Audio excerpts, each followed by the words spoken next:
Hello friends, स्वागत है आपका यूजीसी नेट हिंदी साहित्य चैनल में। आज हम इकाई 2 पढ़ेंगे।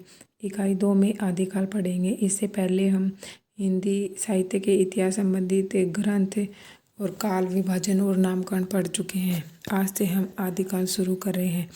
आदिकाल में हम सबसे पहले पढ़ेंगे आदिकाल का नामकरण, कि किस किस लेखक ने क्या क्या नाम दिया है आदिकाल को। जिसमें हम सबसे पहले पढ़ेंगे चारणकाल।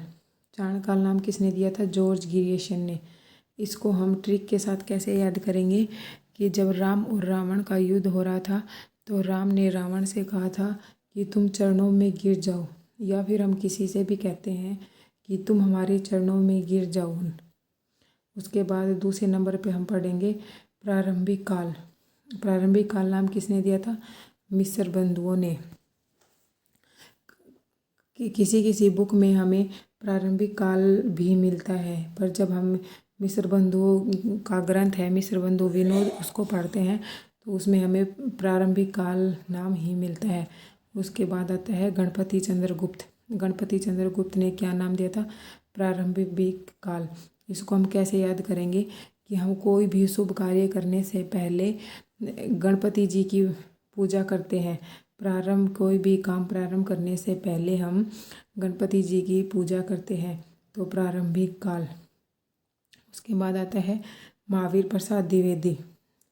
महावीर प्रसाद द्विवेदी का है बीज वपन काल।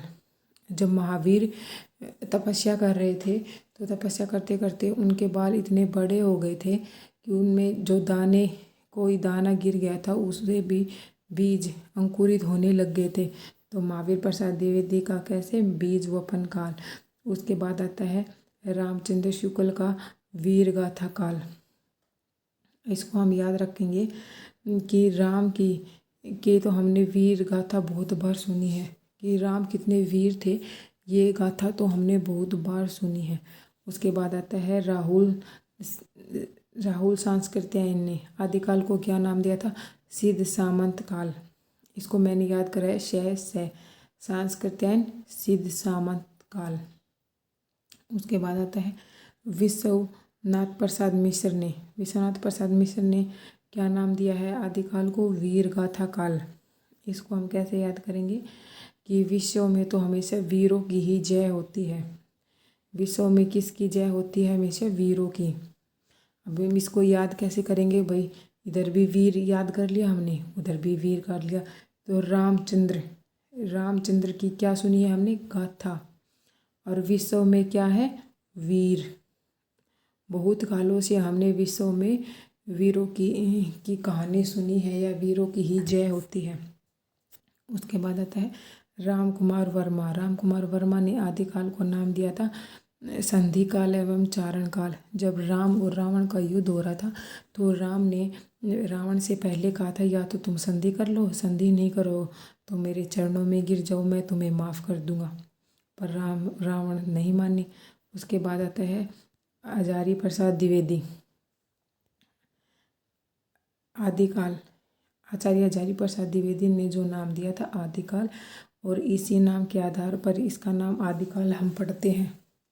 कि आदिकाल को पढ़ने के लिए, उसके बारे में जानने के लिए हमें हजारों साल पीछे जाना पड़ेगा, तभी हम आदिकाल के बारे में पढ़ सकते हैं। उसके बाद है रमा शुक्ल रसाल ने क्या नाम दिया था? जय काल। शंकर की हम क्या करते हैं? रमा और शंकर की क्या करते हैं? हम जय जय करते हैं हमेशा। और सुमन राज्य ने क्या नाम दिया था? आधार काल। हमने याद किया था पीछे कि जो सुमन का अर्थ होता है पुष्प, और पुष्प आधार होता है प्यार का। पुष्प किसका आधार होता है? प्यार का आधार होता है। उसके बाद आता है धीरेन्द्र वर्मा ने क्या नाम दिया था? अपभ्रंश काल। कि अपभ्रंश भाषा को पढ़ने के लिए हमें बहुत धीरज रखना पड़ेगा, तभी हम अपभ्रंश भाषा को समझ पाएंगे, पढ़ पाएंगे और जान पाएंगे। उसके बाद है वासुदेव सिंह ने क्या नाम दिया था? उद्भव काल। वासुदेव हम किसको कहते हैं? कृष्ण को। और कृष्ण ने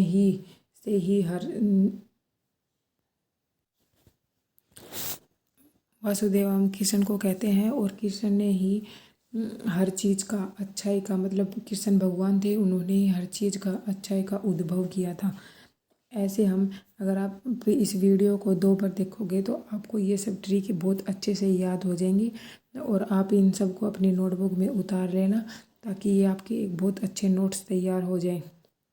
और आप चाहो तो इस ट्रिक को भी अपनी लैंग्वेज में उतार सकते हो। Thank you for watching.